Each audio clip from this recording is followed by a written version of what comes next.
You know that feeling when you open your front door and immediately know your day is about to go completely sideways? That's exactly what happened to me on a random Tuesday afternoon in March. I was working from home, still in my pajama pants and an oversized sweatshirt, hair piled on top of my head in the messiest bun you've ever seen. I had a deadline looming for my graphic design project, and I was deep in the zone when someone started pounding on my door like the building was on fire. I figured it was a delivery driver or maybe my neighbor asking to borrow sugar again. But when I opened the door, there stood my younger sister, Jessica. And let me tell you, the look on her face told me everything I needed to know. This wasn't a social call. "We need to talk," she said, pushing past me into my living room without waiting for an invitation. That should have been my first red flag. Actually, scratch that. The first red flag was the fact that Jessica and I hadn't spoken in almost 3 months. Not since I'd sent out my wedding invitations and she'd made some comment about how unconventional my wedding was going to be. Okay? I said, closing the door and turning to face her. "What's going on, Jess?" She didn't waste any time with pleasantries. "I need your wedding venue." I actually laughed. I thought she was joking. "Excuse me?" "The Riverside estate, the one you booked for September. I need it." She said it so matter-of-factly, like she was asking to borrow my Netflix password, not demanding I hand over the venue I'd been planning my wedding around for the past 14 months. "Jessica, what are you talking about? That's my wedding venue. Maya and I booked it over a year ago." That's when her face changed. The mask of civility she'd been wearing just completely fell away, and what I saw underneath made my stomach drop. Pure contempt. "Emma, let's be real here," she said, crossing her arms. "Your wedding doesn't really count the same way mine does. You're marrying another woman. It's not a real marriage, not in the way that matters to our family." I felt like I'd been slapped. We'd grown up together. We'd shared a bedroom until I was 16. We'd braided each other's hair and fought over the bathroom and stolen each other's clothes. And now she was standing in my living room telling me that my marriage didn't matter because I was in love with a woman. "Get out," I said quietly. But Jessica wasn't done. Oh no, she was just getting started. "And honestly, Emma, you're marrying someone like Maya? Everyone knows women like her cheat. It's basically in their DNA. If she's not cheating on you now, she will eventually. That's just how those people are." I need to pause here and explain something. Maya is Filipino-American, 3rd generation, born and raised in Seattle. She's a pediatric nurse who spends her days taking care of sick children. She volunteers at the local animal shelter on weekends.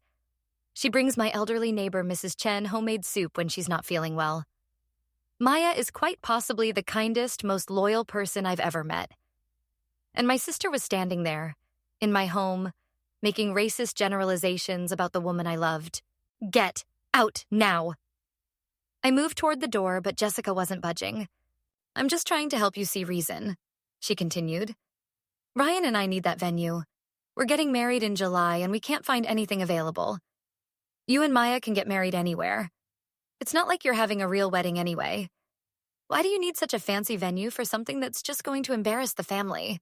"I'm going to count to 3, I said, my voice shaking with anger. 1. "Don't be dramatic, Emma."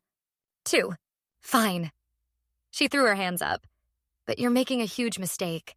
That venue is going to be mine, one way or another."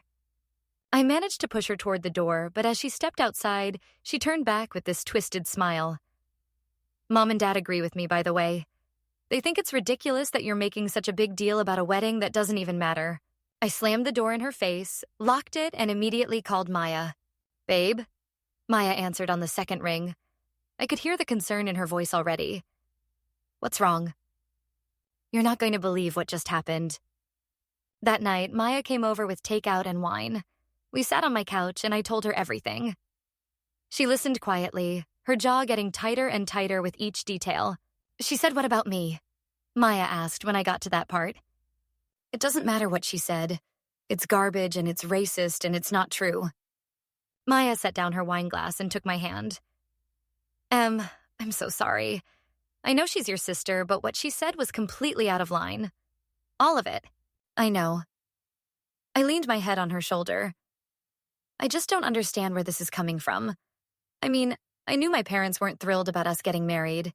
They've made their little comments here and there. But Jessica, we used to be close, and now she's acting like my entire relationship is a joke. Some people can't handle other people's happiness, Maya said softly, especially when it challenges their worldview. Your sister probably can't process the fact that we're having this beautiful wedding, that we're happy, that our relationship is just as valid as any straight couple's. But to try to take our venue? I shook my head. That's next level petty. Do you think she'll actually try something? Maya asked. I thought about the look in Jessica's eyes, the certainty in her voice when she'd said that venue would be hers. Yeah, I admitted. I think she will. I had no idea how right I was. 3 days after Jessica's surprise visit, my mom called. Emma, honey, can you come over for dinner Friday night? Just family, nothing fancy. My mother's just family. Nothing fancy dinners were never just anything.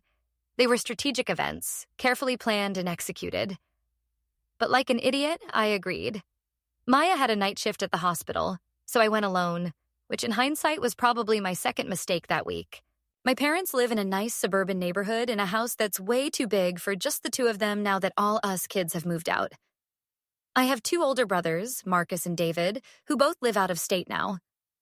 Marcus is in Portland with his wife and 2 kids, and David is stationed in Germany with the Air Force. That left just me and Jessica in the area, which meant I was the one who got roped into these family dinners. I showed up at 6:30 with a bottle of wine and a bad feeling in my gut. My dad answered the door with his usual bear hug. My father has always been more physically affectionate than my mom, even if he's not great with emotional conversations. Emma Bean, he said, using the nickname he'd had for me since I was 5. Come in, your mother's in the kitchen. I should have known something was up when I walked into the dining room and saw that the table was set for 4. 4, not 5. Where's Jessica? I asked. Oh, she had plans with Ryan, my mom said breezily, coming in from the kitchen with a casserole dish. She said to say hi. Right.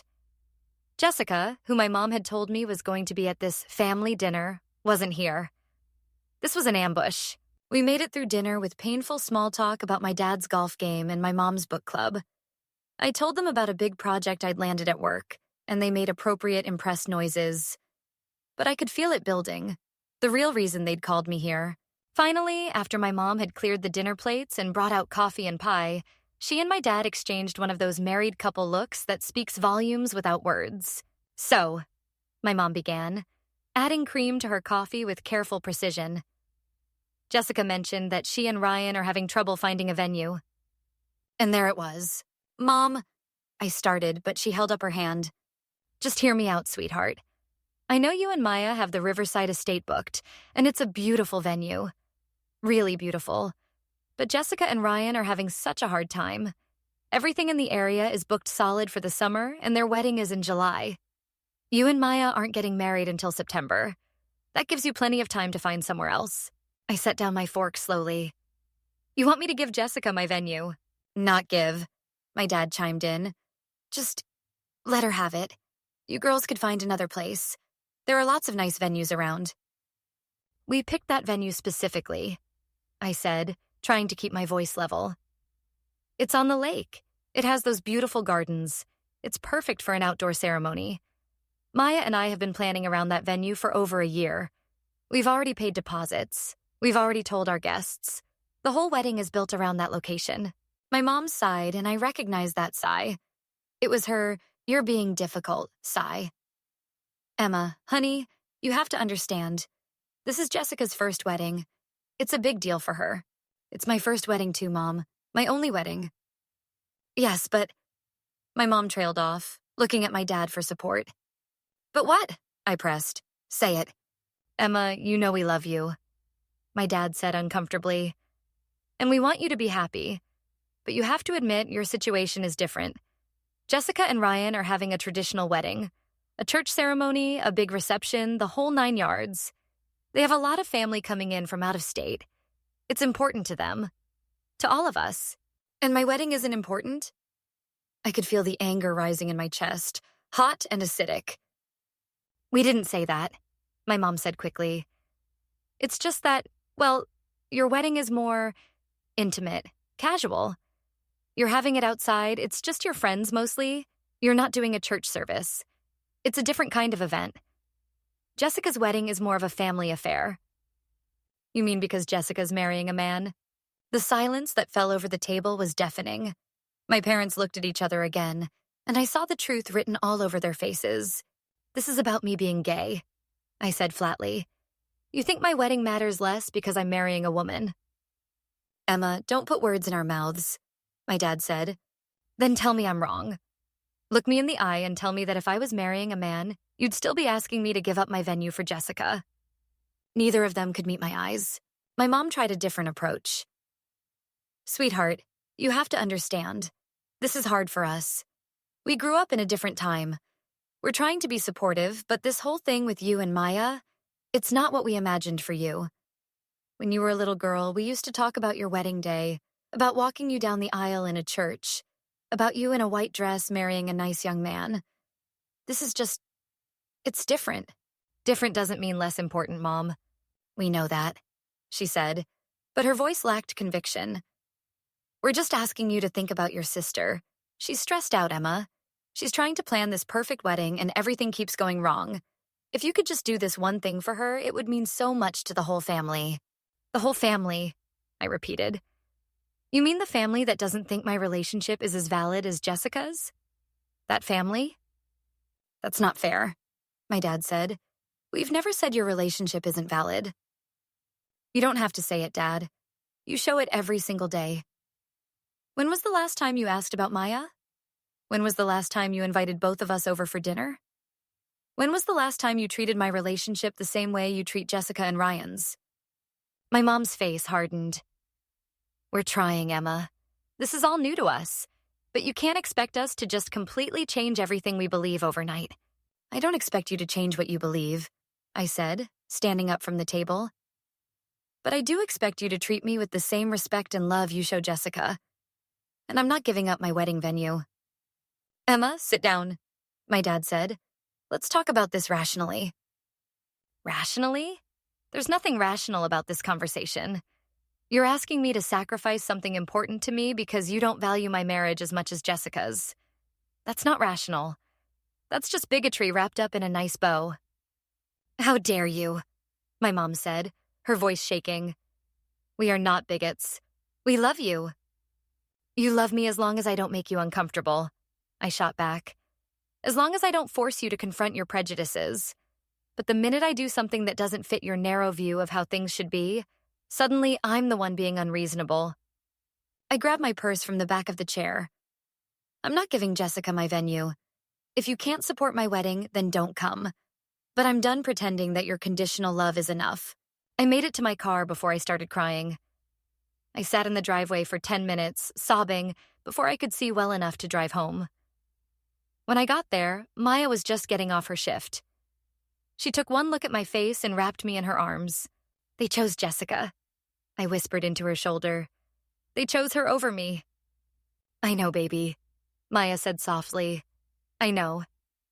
A week passed. I threw myself into work and tried not to think about the dinner at my parents' house. Maya and I had a weekend wedding planning session with our coordinator, Denise, going over final details for the ceremony. We picked out the last of the flowers, confirmed the catering menu, and finalized the seating chart. It felt good to focus on something positive, to remember why we were doing all this in the first place. That Tuesday, I was in the middle of a video call with a client when my phone started buzzing incessantly. I ignored it at first, but when it didn't stop, I glanced at the screen. 12 missed calls from Denise, our wedding coordinator. My stomach dropped. I excused myself from the call and immediately called her back. Emma. She sounded frantic. Thank God you finally answered. I've been trying to reach you for the past 20 minutes. What's wrong? What happened? Someone called the Riverside Estate this morning and canceled your booking. I felt the blood drain from my face. What? They said they were you. They had your name, your phone number, your email address. They told the venue coordinator that you and Maya had decided to cancel the wedding and that you wanted to release the date. That's insane. Why would we cancel? We're getting married in 5 months. I know. I told them the same thing. But Emma, there's a problem. The venue released your date, and someone else has already booked it. Who? I asked, but I already knew. They wouldn't tell me. Privacy policy. But Emma, I'm so sorry. I'm trying to fix this, but I don't know if I can get your date back. I hung up with Denise and immediately called Jessica. She answered on the third ring, and I could hear the smile in her voice. Hey, Emma, what's up? Did you cancel my wedding venue? Oh, that. She actually laughed. Yeah, I might have made a little phone call this morning. You committed fraud, Jessica. You impersonated me. That's illegal. Fraud? That's a little dramatic, don't you think? I was just solving a problem. You didn't need that venue anyway. You can find another place. We can't get our deposit back. That was $3,000. Well, maybe you should have been more cooperative when I asked nicely. Her voice had taken on a hard edge. I told you that venue was going to be mine. How did you even get my information? Please, you use the same passwords for everything, and you're logged into your email on Mom and Dad's computer from last Christmas. It wasn't hard. I was shaking with rage.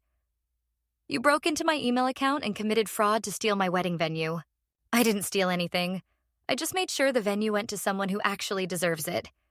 Now, if you'll excuse me, I have a wedding to plan. She hung up. I immediately called the Riverside estate. After being transferred 3 times, I finally got through to the event coordinator, a woman named Patricia who sounded both apologetic and exhausted. Mrs. Chen, she said. Maya and I had decided we'd both take the hyphenated Chen Walsh when we got married. I'd been using it informally for months. I am so sorry about this situation. We've been trying to figure out what happened. The person who called wasn't me, I said, trying to keep my voice steady. It was my sister. She impersonated me to cancel my booking so she could take the date for herself. There was a long pause. Oh my God, Patricia said finally. I am so sorry. We had no idea. She had all your information. She knew details about your booking. We had no reason to suspect anything was wrong. Can we get our date back? Another pause. I need to talk to my manager. We've already confirmed the new booking and taken their deposit. But given the circumstances, let me see what I can do. Can you give me a few hours? I spent those hours pacing my apartment, alternating between rage and panic. Maya came home early from work and found me stress-eating ice cream straight from the container. Baby, what happened? She asked, taking the Ben & Jerry's from me and setting it aside. I told her everything. Her face went from concerned to angry to determined. Okay, she said when I finished. Here's what we're going to do. We're going to document everything. Every email, every call, every conversation. We're going to file a police report for the fraud. And we're going to make sure Jessica faces consequences for this. What if we can't get the venue back? Then we'll find another venue. We'll get married in a parking lot if we have to, Em. This isn't about the location. It's about us. She cupped my face in her hands. Jessica can't take that away from us. At 6 p.m., Patricia called back. Okay, she said, and I could hear the relief in her voice. I talked to my manager, and we talked to the new booking. When we explained the situation and mentioned that we might need to involve the police for fraud, they decided to release the date. Jessica agreed to give up the booking. I couldn't believe it. Actually, it wasn't your sister who made the booking. It was someone named Brittany Martin. I've never heard of her. Who is that? I'm not sure. But when we mentioned fraud and police investigation, she backed out pretty quickly. You have your date back, Mrs. Chen. And we're waiving the rebooking fee as an apology for our part in this. I thanked her profusely and immediately called Jessica back. This time, I didn't let her get a word in. I got my venue back, Jessica, and I'm reporting you to the police for fraud. What you did was illegal, and I'm not going to let you get away with it. You're going to report your own sister to the police? Over a wedding venue? You're damn right I am, and you're no longer invited to my wedding. Emma, come on, it was just a prank. Don't be so sensitive. A prank? You committed fraud, Jessica. You could have cost us $3,000. You tried to ruin my wedding. That's not a prank. That's sabotage. Whatever. Your wedding is a joke anyway. No one even cares. Then you won't mind missing it, I said, and hung up. 5 minutes later, my phone started blowing up with calls and texts from my parents. I let them all go to voicemail. I wasn't ready to deal with them yet. The next few weeks were relatively quiet.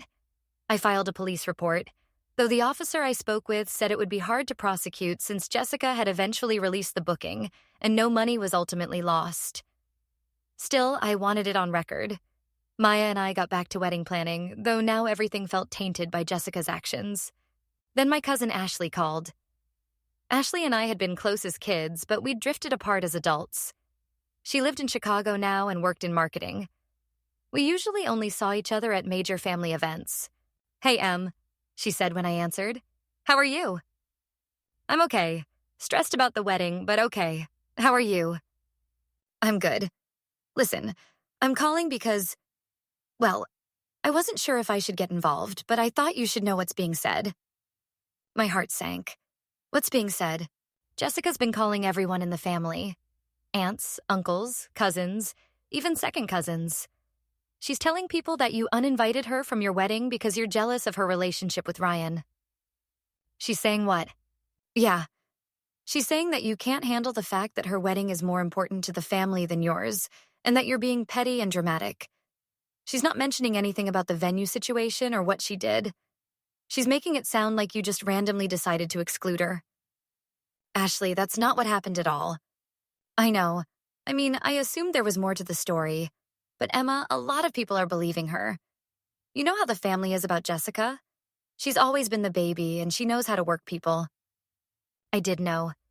Jessica had perfected the art of playing the victim. When we were kids, she could turn on the waterworks at will, and our parents would immediately assume I'd done something wrong. "What are people saying?" I asked, though I wasn't sure I wanted to know.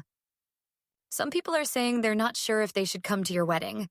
They don't want to get in the middle of family drama. Jessica's also been saying stuff about Maya." "What about Maya?" Ashley hesitated. "Do you really want to know?" "Yes. She's been making comments about Maya's background, implying that she's not good enough for you, that she's using you for money or a green card or something equally ridiculous. She's also been spreading this narrative that your relationship isn't stable, that you and Maya fight all the time, and that the wedding probably won't even happen." I felt sick. "Ashley, none of that is true. Maya was born in Seattle. Her parents were born in Seattle. And we don't fight any more than any normal couple. Jessica is literally making things up." "I know, sweetie. I believe you. But not everyone does. I've been trying to set people straight when I can, but you know how gossip spreads in this family." After I hung up with Ashley, I spent an hour debating what to do. Should I call everyone in the family and tell my side of the story? Should I just ignore it and hope it blew over? In the end, I decided to send one email to the family group chat that included most of my extended family. I kept it brief and factual. "Hi, everyone. I wanted to address some rumors that have been circulating. Jessica was uninvited from my wedding because she fraudulently canceled my wedding venue by impersonating me, with the intention of taking the date for herself. This is documented with the venue, and I have filed a police report. This wasn't a case of sibling rivalry or jealousy. It was a deliberate attempt to sabotage my wedding. I hope you'll all still join Maya and me in September to celebrate our marriage. If you have questions, please feel free to call me directly. Love, Emma." The response was mixed. Some people called to express their support. Others didn't respond at all. And a few sent messages saying they didn't want to get involved in family drama and wouldn't be attending the wedding. My Uncle Tom called me directly. "Emma, I don't know what's going on between you and Jessica, but this kind of public airing of family business isn't appropriate. She's been calling everyone in the family lying about what happened," I said. "I'm just setting the record straight." "Even so, this should be handled privately."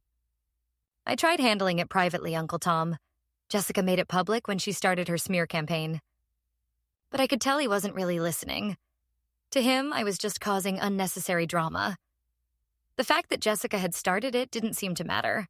Then the threatening messages started. Maya came home from work one evening looking pale and shaken. I immediately knew something was wrong. "Someone's been calling the hospital asking for me," she said, setting down her bag with trembling hands. 3 times today. Different numbers each time. They keep saying that we need to cancel the wedding or something bad will happen." "What?" I felt a chill run down my spine. "What exactly did they say?" "The first call, the person just said, 'Tell Maya to call off the wedding.' When my coworker asked who was calling, they hung up. The second call was more specific. They said, "If you go through with this wedding, you'll regret it." The third call? She paused, her voice breaking. They said someone would make sure the wedding ended in disaster. "Did you report it?" I told my supervisor. "We reported all 3 calls to hospital security, and they're documenting the numbers. But Emma, they sounded serious. This wasn't just someone making prank calls. They were threatening us." I pulled her into a hug. "We're going to report this to the police, right now. And we're going to hire security for the wedding. You think Jessica is behind this?" Who else would it be? We spent the rest of the evening at the police station, filing another report. The officer we spoke with was more concerned about these threats than he'd been about the venue fraud. "Have you received any direct threats?" he asked me. "Not yet, just Maya, at her work. Keep track of everything. Save any messages, document any calls, write down times and dates. If this escalates, we'll need all of that information." Over the next few days, the anonymous calls continued. Maya received 2 more at work. I got a text from an unknown number that just said, "Cancel it." We forwarded everything to the police and started looking into security companies. The security company we hired quoted us $2,000 for 4 guards to be stationed at the venue for the duration of the wedding. It was money we hadn't budgeted for, but we didn't feel like we had a choice. Someone was trying to scare us, and we needed to take it seriously. I tried calling my parents to tell them about the threats, thinking maybe they would finally see how serious Jessica's behavior had become. My mom answered, "Emma, if you're calling to apologize to your sister..."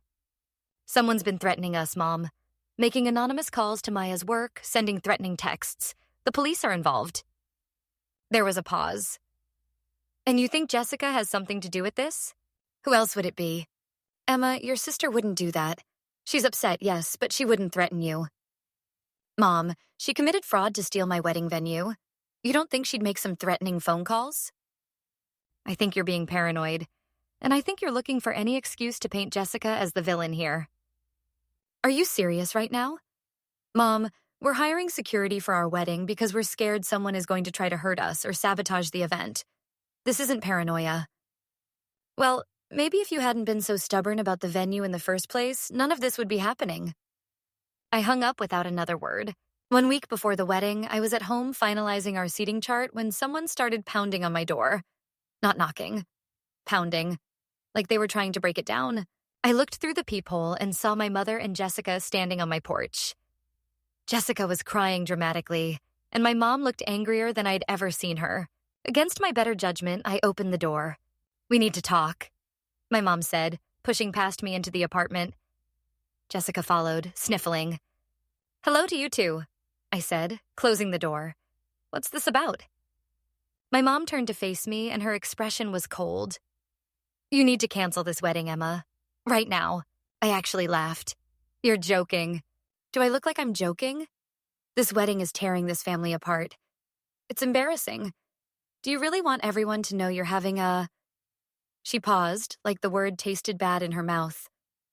"A lesbian wedding?" "Yes, Mom.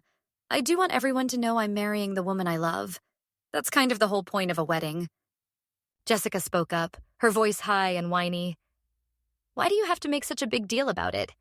Why can't you just have a small ceremony somewhere quiet? Why does it have to be this big spectacle?" "Because I deserve to celebrate my marriage just as much as you do," I said. "Because Maya and I worked hard to plan this wedding and we're proud of it. Because we're not going to hide our relationship to make you comfortable." "You're not thinking about the family," my mom said. "What are people going to say? What are our friends going to think?" "I don't care what your friends think, Mom. This isn't about them. This is about me and Maya." "Everything is always about you," Jessica burst out. "You've always been selfish, Emma. Even when we were kids, you always had to have things your way. You couldn't just let me have the venue. You had to make a huge deal about it and turn me into the bad guy. You committed fraud, Jessica. You literally committed a crime. You made yourself the bad guy. It was just a prank. Why can't you take a joke?" Trying to steal my wedding venue isn't a joke. Spreading lies about me to the whole family isn't a joke. Having people make threatening phone calls to Maya's workplace isn't a joke. "I didn't make those calls," Jessica said quickly. Too quickly. "But you know who did?" She didn't answer, which was answer enough. My mom stepped between us. Emma, I'm asking you as your mother. Cancel this wedding. Have a small ceremony with just a few friends if you must, but don't make this big public statement. You're just going to embarrass yourself and embarrass this family. Why would I be embarrassed? I asked. Is it because I'm marrying a woman? Or is it because Maya isn't white? Or is it both? I'm trying to understand exactly which part of my relationship makes you so ashamed of me. My mom's face flushed. That's not fair, isn't it? You're standing in my living room telling me to hide my wedding because it embarrasses you. That tells me everything I need to know about how you really feel about me. We love you, my mom said, but her voice lacked conviction. We just want what's best for you. If you loved me, you'd want me to be happy. Maya makes me happy. Marrying her makes me happy. This wedding makes me happy. But none of that matters to you because it doesn't fit your perfect picture of what my life should look like. You're being ungrateful, Jessica said. Do you know how much Mom and Dad have done for you? And this is how you repay them? I'm not canceling my wedding, I said firmly. And if you can't support that, then you're not welcome there. Either of you. My mom's eyes widened. You're uninviting us from your wedding? You uninvited yourselves when you made it clear you didn't think my marriage mattered. Emma, my mom started. No, I'm done. I've spent weeks trying to make you understand, trying to get you to see that this wedding is important to me. But you don't care. You only care about Jessica's feelings and your reputation and what your friends might think. You don't care about me or my happiness or the woman I love. So no, you're not invited to my wedding. Get out. You're going to regret this, Jessica said venomously. You think you're so special, Emma, but you're not. No one even cares about your stupid wedding. Maya's going to leave you eventually anyway. Women like her always do. Get out. I opened the door and stood there, shaking with rage until they finally left. I immediately called Maya. They came over, Mom and Jessica. They tried to get me to cancel the wedding. Are you okay? No, but I uninvited them. I told them they weren't welcome at the wedding. Good, Maya said fiercely. They don't deserve to be there. The week leading up to the wedding was tense. We kept security on alert for any last-minute sabotage attempts. We changed all our passwords, locked down our vendor contacts, and made sure everyone knew to verify our identity before making any changes to our plans. Finally, September 14th arrived, our wedding day. I woke up in a hotel room surrounded by my bridesmaids, my best friend from college, Sarah, Maya's sister, Christina, and two of our close friends, Rachel and Dina. Maya was in a different room with her bridesmaids, per tradition. How are you feeling?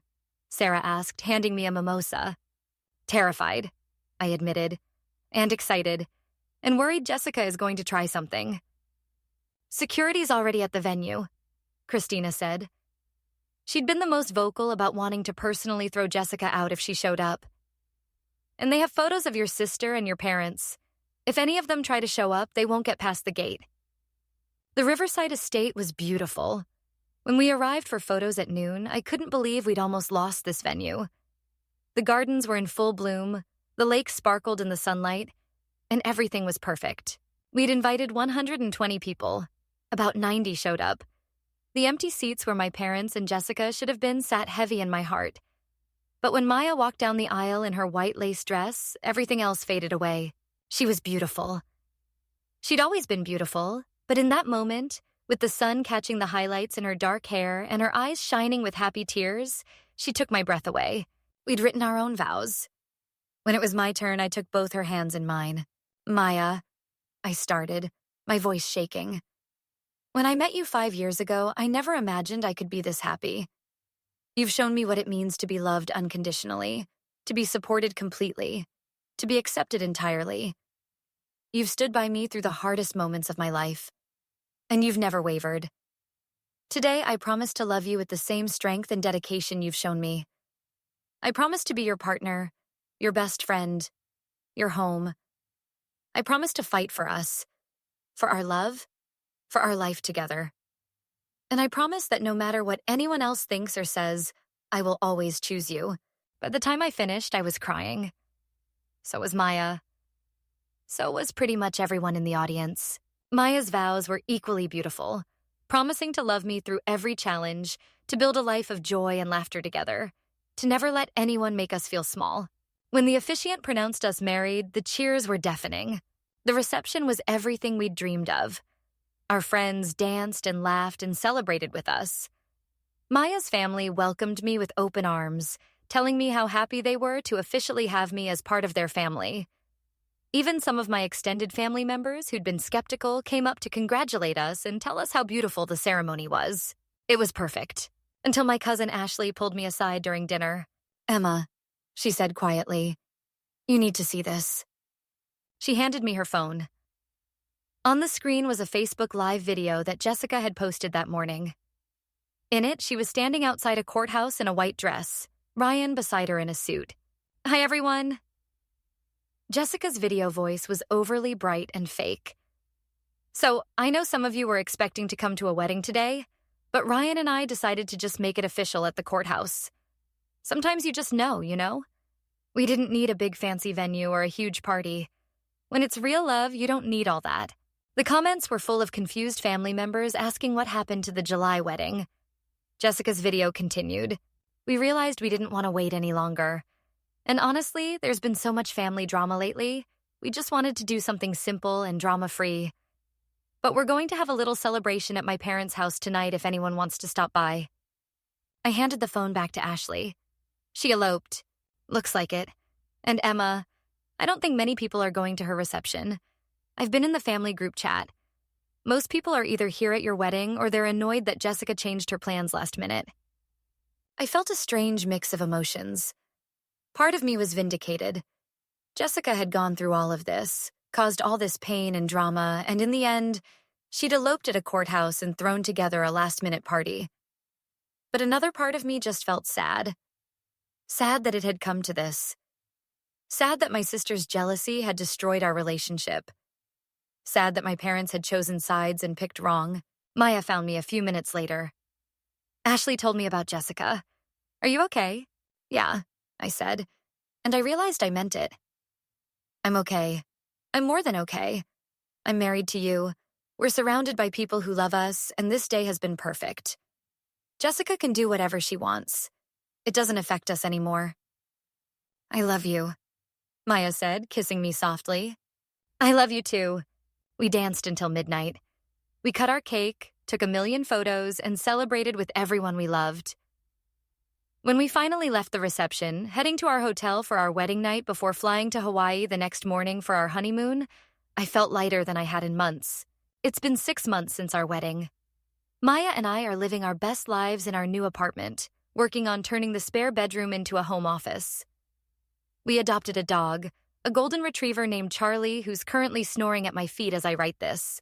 I haven't spoken to Jessica, and I don't plan to. She's called a few times, always from new numbers, but I don't answer. My parents have reached out a couple of times through email, asking when we can put all this behind us. I haven't responded.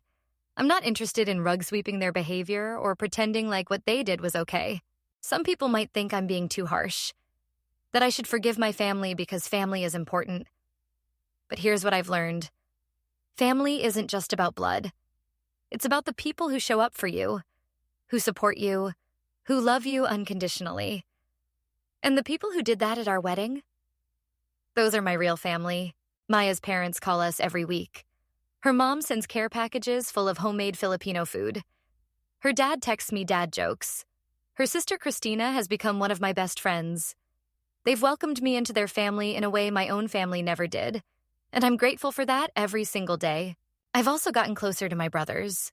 Marcus flew in with his wife and kids for the wedding, and we video call every couple of weeks now. David couldn't make it because of his military deployment, but he sent a beautiful gift and a long letter telling me how proud he was of me for standing up for myself and for my marriage. As for Jessica, I heard through the family grapevine that her marriage is already rocky. Apparently, she and Ryan fight constantly, and there are rumors he's been cheating. I don't take any pleasure in that.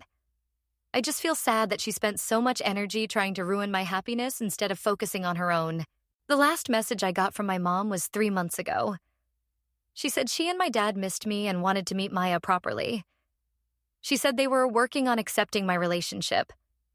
I haven't responded yet. Maybe someday I will.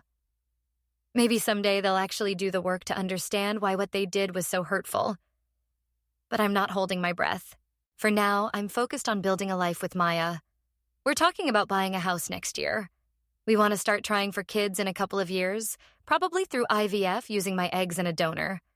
We're planning a trip to the Philippines to visit Maya's extended family there. We're happy. Genuinely, completely happy. And that's what matters.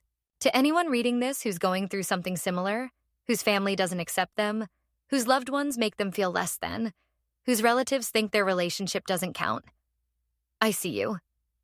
I know how much it hurts, but I promise you, it gets better. Surround yourself with people who love and accept you. Build your own family. And don't ever let anyone make you feel like your love is less valid because it doesn't fit their narrow expectations. You deserve to be celebrated. Your love deserves to be honored. And your wedding, when it happens, should be exactly what you want it to be. As for me and Maya, we're living proof that love wins. Always.